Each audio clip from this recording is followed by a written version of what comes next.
l'Institut d'administration publique de Québec présente les finalistes pour le prix Santé et services sociaux. Finalistes, Centre intégré de santé et de services sociaux des Laurentides. Réalisation, implantation d'un système révolutionnaire d'alerte pour notre clientèle de 75 ans et plus. La prémisse de base était vraiment d'effectuer un meilleur arrimage entre le soutien à domicile et les urgences. Dès la réception de l'alerte informatique, l'intervenant pivot du soutien à domicile a un délai de 4 heures pour effectuer un retour à l'infirmière de l'urgence. Au triage, une alerte informatique est envoyée au soutien à domicile et aux urgences.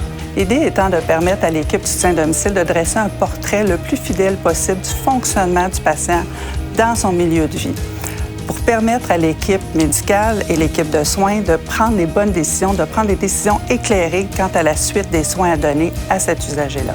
L'alerte informatique permet aux médecins de connaître les ressources présentement disponibles au soutien à domicile de l'usager et aussi éviter les consultations inutiles.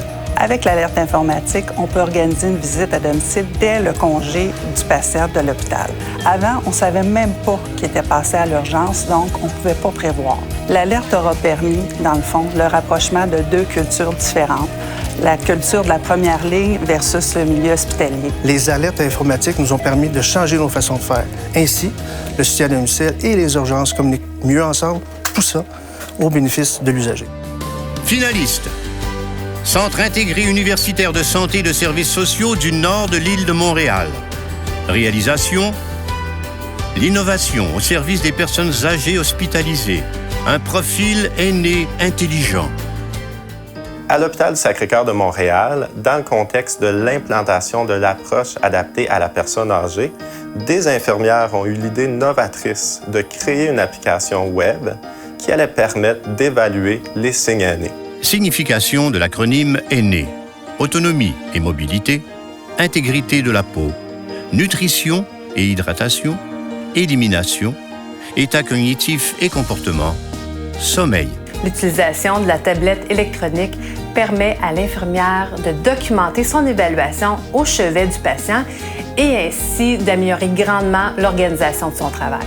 Le profil aîné informatisé suggère aussi à l'infirmière des interventions et des directives qu'elle pourra sélectionner pour les faire apparaître au plan de travail du préposé aux bénéficiaires. Un changement dans un des signes aînés nous indique que la personne âgée est à risque de perte d'autonomie, ce qui nous permet de réagir rapidement. Les infirmières apprécient avoir accès à une application intelligente qui les soutient dans leur jugement clinique et leur prise de décision au quotidien. L'application compare l'autonomie de l'usager à la maison à son autonomie actuelle. En cas de détérioration, une alerte est émise. Dès la 2e année d'utilisation, on a constaté que 25 % moins d'usagers ont perdu de l'autonomie à la marche. Ça, c'est tout un gain. Finalistes, Centre intégré universitaire de santé et de services sociaux de l'ouest de l'île de Montréal. Réalisation, le Resident Assessment Instrument au service des cliniciens et des usagers. Une pratique innovante au Québec. Comme directeur santé mentale et dépendance, je souhaite m'assurer qu'on offre des services de qualité et qu'on rejoint le plus d'usagers possible. Le RAI, Resident Assessment Instrument, est un outil de collecte et d'évaluation de l'état mental et physique et il permet l'élaboration d'un plan d'intervention électronique. Pour l'usager, c'est perçu comme étant une évaluation extrêmement complète. Et pour le clinicien, c'est la conviction de faire une évaluation rigoureuse et qui améliore la planification des soins. Les avantages du RAI, c'est que c'est un outil validé internationalement, flexible, mobile et en plus, ça structure la pensée clinique du clinicien. Comme l'outil est standardisé, il permet d'harmoniser les pratiques en santé mentale et ça, c'est un réel défi. Ce qui caractérise l'innovation de notre projet, c'est d'avoir ajouté un plan d'intervention dans l'application, ce qui n'existait pas auparavant.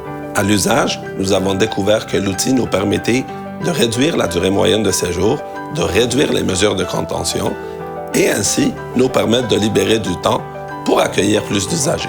La mobilisation chez les cliniciens vient du fait que l'accès aux meilleures données probantes est facilité par l'application. Le RAI-MH intéresse plusieurs établissements de santé à travers tout le Québec et on souhaite jouer un rôle de leader dans le déploiement provincial. Les partenaires des prix d'excellence de l'administration publique du Québec souhaitent bonne chance à tous les finalistes.